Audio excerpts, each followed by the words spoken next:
ایک طرف رمضان المبارک کا بابرکت مہینہ شروع ہو اور دوسری طرف مہنگائی کا جن بوتل سے بہہ رہ جائے، ایسے میں غریب شہری کدھر جائے؟ اور انتظامیہ کی جانب سے لگائے گئے رمضان سستے بازار میں بھی عوام کو کوئی ریلیف نہ مل سکا۔ غریب کا کوئی پرسان حال نہیں، بلکہ اشیاء خوردنوش کی قیمتیں آسمان سے باتیں کر رہی ہیں، جس کے باعث متوسطہ اور غریب طبقہ شدید متاثر ہے۔ بھی اتنی مہنگائی ہے کہ لوگ افورڈ نہیں کر سکتے، خاص کر جو ہے نا گراس روٹ طبقہ ہے، جو ورکر کلاس طبقہ ہے، جو غریب لوگ ہیں، مزدور طبقہ ہے، وہ کہاں افورڈ کر سکتے ہیں۔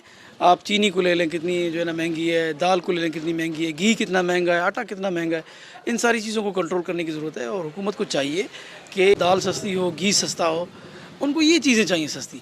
ہر چیز آسمان پہ۔ ابھی آپ دیکھ رہے ہیں کہ رمضان کا مہینہ چل رہا ہے، تو اس میں کتنی مہنگائی ہے، غریبوں کو کیا ریلیف ملا ہے؟ سستا بازار کے جو نام پہ جو سستا بازار لگائی گئی ہے، اس میں اور بازار کے ریٹ میں کوئی فرق نہیں ہے۔ تحصیل بھاگ میں بھی جو ہے وہ مہنگائی اپنے عروج پر ہے، اور خرد و نوش کی جتنی بھی اشیاء ہیں، ماہ سیام چل رہا ہے، ان کی قیمتیں دگنی ہو گئی ہیں۔ حکومت کی طرف سے، حاکم وقت کی طرف سے کوئی اقدامات نہیں کیے جا رہے ہیں۔ ہر طبقہ فکر جو ہے وہ پریشان ہے۔ حکومت سے میری یہ گزارش ہے کہ اس مہنگائی پر فوری جو ہے نا وہ قابو کیا جائے۔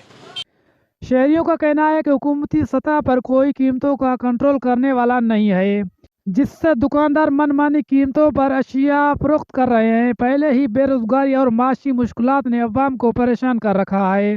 فوری اقدامات کیے جائیں اور ناجائز منافع خوروں کے خلاف سخت کارروائی کی جائے تاکہ عوام کو ریلیف مل سکے۔ کیمرہ ٹیم کے ساتھ راحت حمزہ، واش نیوز، بھاگ۔